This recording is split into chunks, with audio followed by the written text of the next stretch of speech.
লিপ্ত হয়েছিল। তাই আপনারা বিচার করুন এবং আপনারা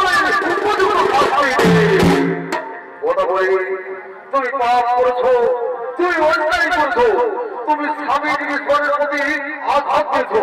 তাই যাও, তোমার আগে থেকে এই যে সমস্ত বহিষ্কার করলাম, তুমি এখান থেকে চলে যাও।